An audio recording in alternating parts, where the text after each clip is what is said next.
I think if there was ever a criticism of OG's game, and he might have been too passive on offense. We're seeing him be much more aggressive off the dribble this time. Are you sort of forcing him to do that or asking him to do that more often? How do you think it's working? I thought he looked good tonight, Doug. I really liked his aggressiveness. I thought his quickness and skill work on some of those drives, both at the start and at the end, looked really good. Liked a couple of the shots he took, even though one or two of them were fairly heavily contested. But I liked, again, that he was just being aggressive, and they were, even if they didn't go in, they were good releases, and the mechanics were good.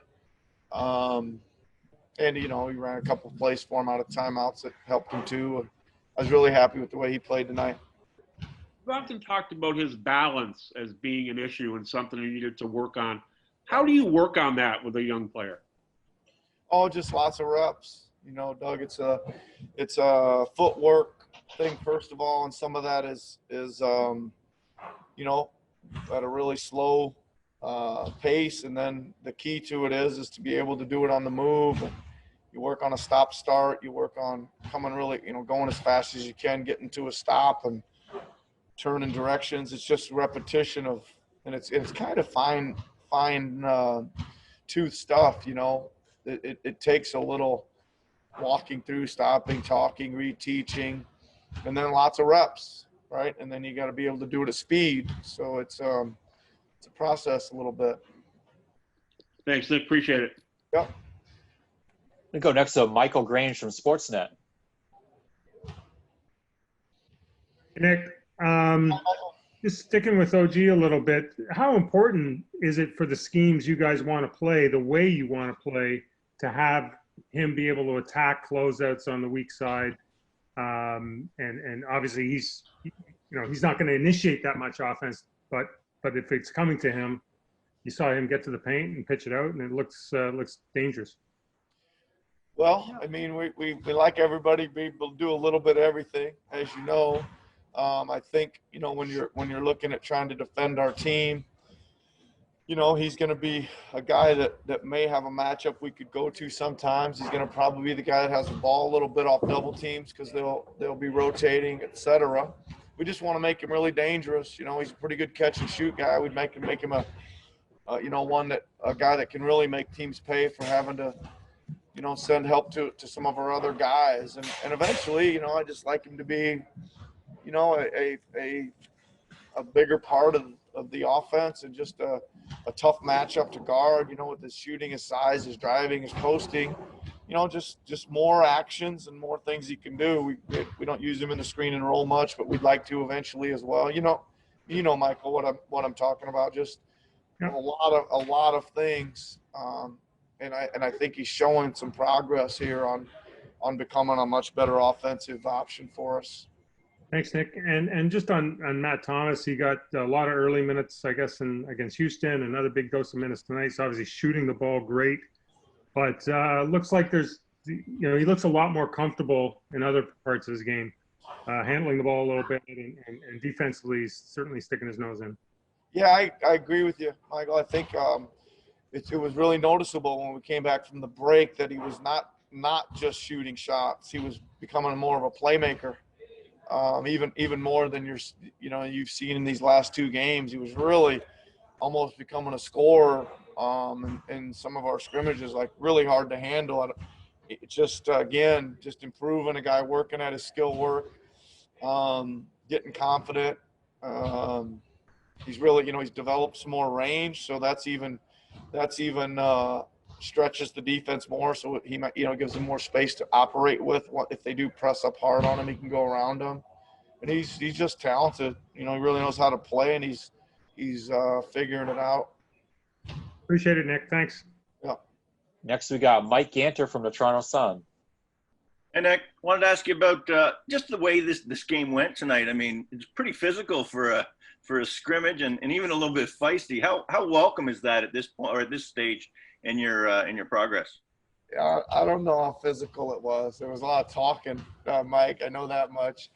The setting kind of gets it to be a little bit of a, you know, everybody can hear everything everybody's saying at both ends, from the benches and from whatever. It was actually kind of entertaining there for a while. Both benches were kind of going back and forth a little bit. Not in a, you know, one guy would score and one bench was like, hey, and then they'd go to, hey, you know, it was back and forth. It was pretty entertaining. I just think that's the setting we're in. I didn't think it was physical.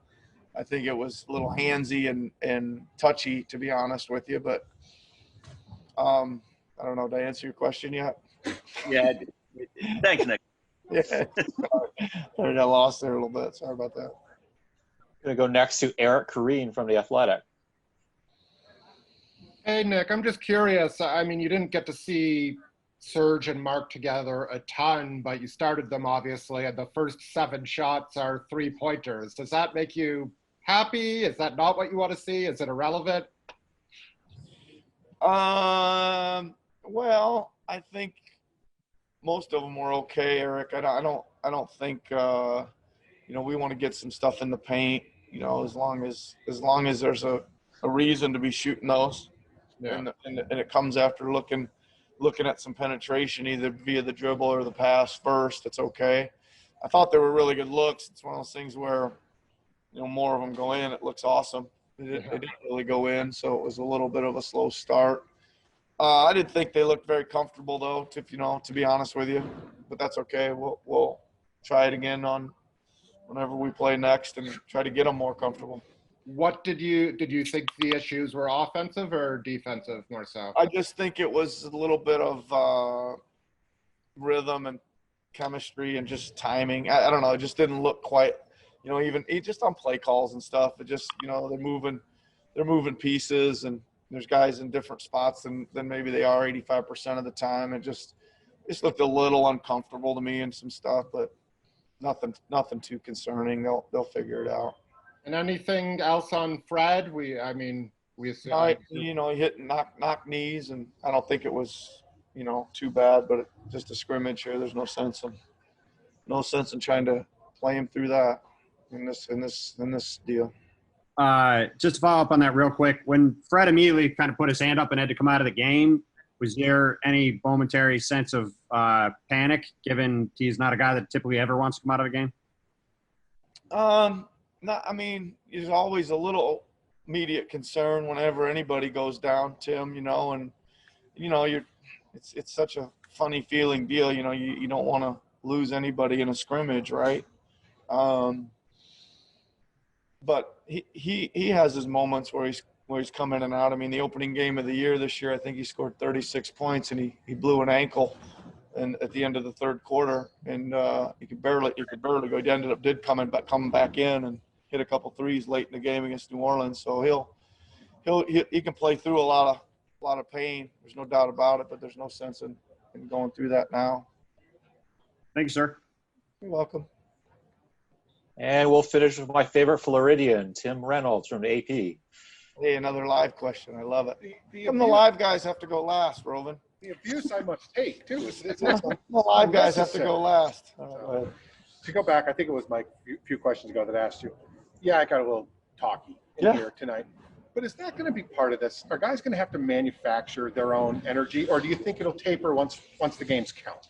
I'm not sure. I think it'll be difficult when the stakes go up, because I really think there's just kind of human emotion and reaction to big play. You know, you think you go in there and there's a big play and a big block and the whistle blows and everybody just – I think it's pretty normal what's happening. It's just that we can hear it all now really, really a lot. So I think it's going to be a little tricky. This game was similar to the way it felt last game early. You know, lots of emotion towards the officials' calls, and then it kind of tapers off until you kind of get the feel of it. And I think in a couple of weeks, Tim, we'll get used to it a little bit more. But I think when the stakes go up, it's going to be really interesting. You've coached in some unusual environments around the world.